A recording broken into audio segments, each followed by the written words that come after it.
அப்பூதியடிகள் நாயனார் அப்பூதியடிகள் திங்களூரில் தோன்றியவர் சூளை நோய் தந்து சிவனாரால் ஆட்கொள்ளப்பட்ட திருநாவுக்கரசரின் பெருமை அறிந்து அவரை காணாமலே பேரன்பு கொண்டார் குற்றங்கள் அட்டவர்.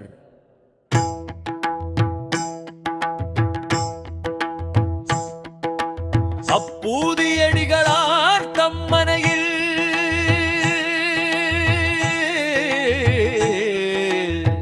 உள்ள அனைத்து கருவிகளுக்கும் தம்முடைய மைந்தரருக்கும் ஆண்டலுக்கும் பசுக்களும் முதலானவற்றிற்கும் திருநாவுக்கரசரினில்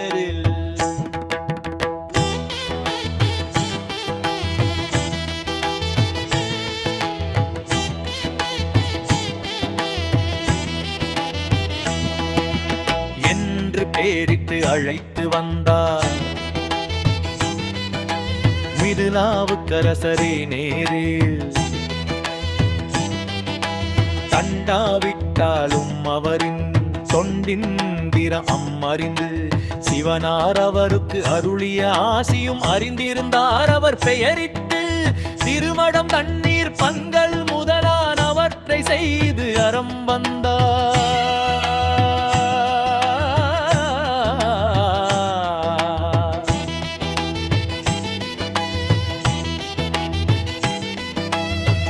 பலர் பதிக்கு சென்று சிவனாரை பாடி பணிந்து வந்த திருநாவுக்கரசர் திருப்பழனம் வந்து பாடி பணிந்த பின் திங்களூர் நோக்கி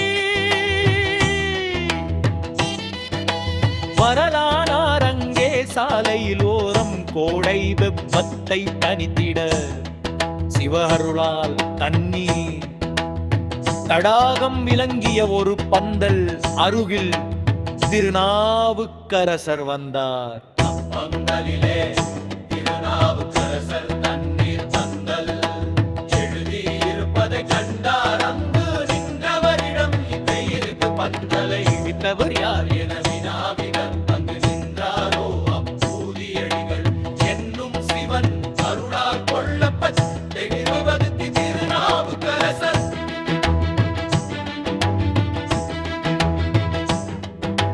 பேரை வைத்து உள்ளே நாவரசர் பிற சமயத்தை விடுத்து கரையேறிட சிவனார் சூளை தந்து ஆட்கொள்ளப்பட்ட சைவம் மீண்டும் உயிர் தேடுந்து உணர்வில்லா சிறுமையன் அடியே கேட்டவுடன் புத்தோடு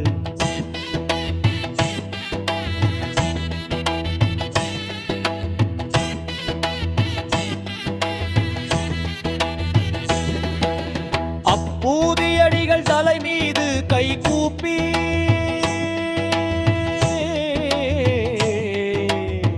கண்களில் நீர் வழியே சொற்கள் தடுமாறிடமை ஆள் சிறுத்திடவும் தரையில் விழுந்து அவர்கள் திருமாறங்களை தலையில் வைத்து கொண்டார். நாவரசர் எதிர்வணங்கி அவரை எடுத்தார். வாடிய வறியவன் ஒரு நொடியில் பெருந்தலுவன் மண்டலு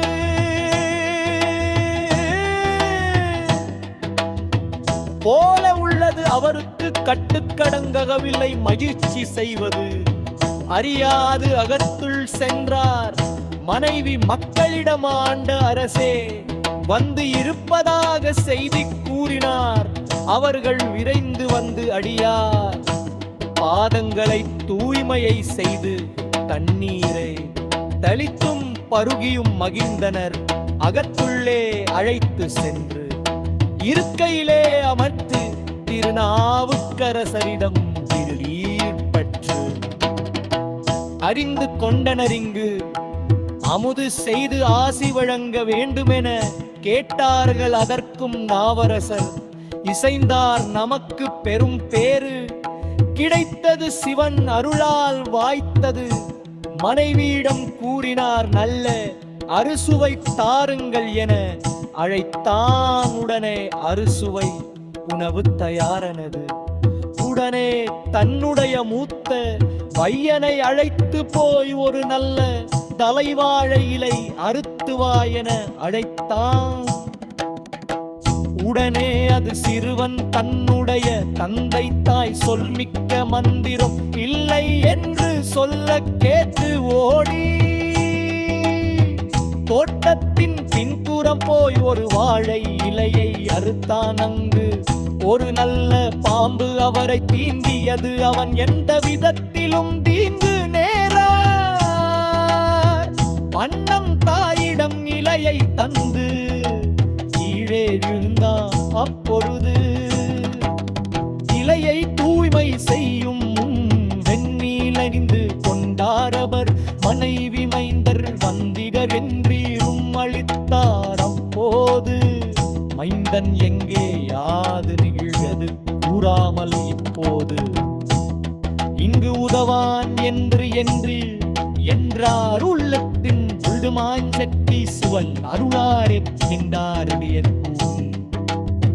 முவைரு வழி தராதி உருளம் அமர்ந்தி ஊர்வலு ஒன்றுள்ள நிலை ஊதீர் என அழைத்தார். கையவரும் நம்மை நகுட செய்யும் போது தப்பினவோ என்ற உண்மை ஊழாதினக்க எனினு கண்ணினமறின் பிதாவுக்கு உண்மை உரத்தாக வேண்டுவதா சீலத்தால் அவனை படித்து ஊத்தமைந்தனத்து நரந்த மக்கள் உரைக்கார். அதை ஏற்று நாவரசர் மங்கனி புரிந்த வண்ணம் இவ்வாறு சீதமழக குழலை துண்டு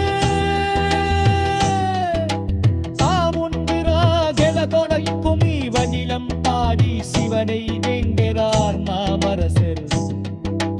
நஞ்சும் தவனின் நன்கு நீதியது உழந்துழாண்டார் மைந்தன் நாமே நின்றான் மைந்தன் அவரதி மைந்தான் அவருக்கும் திருநீர் அழித்து நடிந்து வழினார். அவன் மங்கையும் தெய்ரோர் ஒரு செய்தம் மைந்தனர் சற்றைதொரு செய்தான் என பருந்தை பெற்றோர்கள் உள்ளத்தில் வெளிப்பட்டது. வெண்புரியாறு தேவளன் செய்த இலக்கை தைத்து அணிந்து ஐப்பவுரி அபய வாழை இலை மரவர் பல்வாளித்தவர் ஈர்கொண்டு நெய்த எளிமையை செய்த